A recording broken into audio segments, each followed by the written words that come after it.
Hi అండి. మరి నేను 'బిగ్ బాస్' షోలో ఉన్న దివ్యల మాధురి గారు, అదే దువ్వాడ మాధురి గారి గురించి మాట్లాడాలనుకుంటున్నాను. ఆవిడ గురించి ప్రతి ఒక్కరు బ్యాడ్ కామెంట్ పెట్టి, బ్యాడ్ వీడియోలు చేసే ప్రతి ఒక్కరికి ఈ కౌంటరు. అంతేగాని నేను అందరిని ఉద్దేశించి అయితే కాదు. బ్యాడ్ కామెంట్స్ పెట్టి ఆవిడ గురించి బ్యాడ్గా మాట్లాడే ప్రతి ఒక్కరూ మీరు నన్ను ఏమనుకున్నా పర్వాలేదు. ఏంటమ్మా మీరు మాట్లాడేది? ఈ ప్రపంచంలో దివ్యల మాధురి గారు ఒక్కరే తప్పు చేసినట్టు, అందరి సంసారాలు ఆవిడే లాగేసుకున్నట్టు, అందరి మొగుల్ని ఆవిడే లాగేసుకున్నట్టు బ్యాడ్ కామెంట్లు పెడుతున్నారు. కొంపలు కూల్చేస్తుంది, సంసారాలు నాశనం చేసేస్తుందని. ఏమీ సంసారాలు నాశనం చేసింది ఆవిడ? మీ కొంపలు కూల్చిందా? ఒక్కసారి ఆవిడనే ముందు మనం లేడీస్ లాగా ఆలోచించండి. మొగుడు వెళ్ళిపోతే పక్కింటోడి దగ్గరికి వెళ్ళే ప్రతివ్రతలు కూడా మాట్లాడే మాటల ఆవిడ మాట్లాడుతున్నారు. పెళ్ళాలు వెళ్ళిపోతే పక్కకి ఎప్పుడు డ్యూటీలకు వెళ్తారో పెళ్ళాలో, లేకపోతే మనం ఎప్పుడు పక్కకు తప్పుకుంటామని మొగుళ్ళు పక్కింటి దాని దగ్గర దూరే మగాళ్ళు ఉన్నారు. మీరా ఆవిడ గురించి బ్యాడ్ కామెంట్లు పెట్టేది? ఆవిడ పర్సనల్ లైఫ్లోకి తొంగి చూసే అవసరం మీకేం అవసరం? గేమ్ని గేమ్లా చూడండి. గేమ్ విషయానికి వస్తే నేను ఆవిడ చేసింది నోరేసుకుని పడుతుంది, అది తప్పు అని నేను ఖండిస్తాను. ఖండిస్తాను.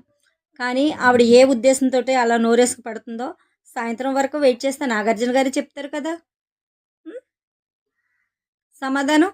అంతేగాని దివ్యల మాధురి గారు కొంపలు కూల్చేసింది, ఆ కొంప కూల్చేసింది. ఎంతమంది కొంపలు కూల్చింది? ఆవిడ ఒక తప్పు చేసింది. నేను తప్పు చేశాను, సమాజానికి నేను సమాధానం చెప్పి తీరాలి అనుకుంది. ఆవిడ దువ్వాడ శ్రీను గారితో కలిసి జీవిస్తుంది. అంతేగాని దొంగసాటిన రంకు సాగించటం లేదు. సమాజంలోకి వచ్చింది, దర్జాగా బతుకుతుంది. ఆవిడ బతుకుతూ 10 మందికి బ్రతికేలాగా ఉద్యోగాలు ఇస్తుంది. అది తెలుసుకోండి ముందు మీరు. అన్నం పెట్టే వాళ్ళని మనం చిన్న చూపు చూడొద్దు, తక్కువ అంచనా వేయొద్దు. అవును, ఆవిడ తప్పో ఒప్పో ఒకసారి తప్పు చేసేసింది. ఆ తప్పుని ఆవిడ సరిదిద్దుకుంటుంది.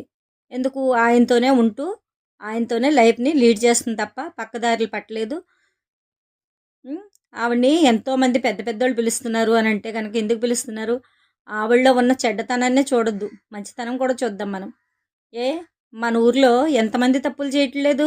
మన ఊర్లో ఎంతమంది పెళ్ళాలను వదిలేయలేదు? మన ఊర్లో ఎంతమంది మొగుళ్ళను వదిలేదు? ప్రతి ఒక్కరు ఆలోచించండి. మీ ఇళ్ళ పక్కనే మొగుళ్ళను వదిలేసిన ఆడలు లేరా? మొగుడు వెళ్ళగానే పక్కింటోడి దగ్గరికి వెళ్ళి ఆడతలేదా? ఇలా దొంగసాటిని రంగు సాగితే సరిపోతుంది. అంతేగాని సమాజంలోకి వచ్చి నేను తప్పు చేశాను, ఆ తప్పుని నేను సరిదిద్దుకుంటున్నాను అంటే ఇలా ఏలెత్తి చూపించి వాళ్ళ మీద బురద ఇంకా ఇంకా జల్లుతారా మీరు? గేమ్ విషయానికి వస్తే ఫ్రెండ్స్, నేను ఒప్పుకుంటాను. ఆవిడ నోరేసుకుని తిట్టడం చాలా చాలా తప్పు. ఆవిడ పర్సనల్ లైఫ్లోకి మనం తొంగి చూడడం కూడా చాలా చాలా తప్పు.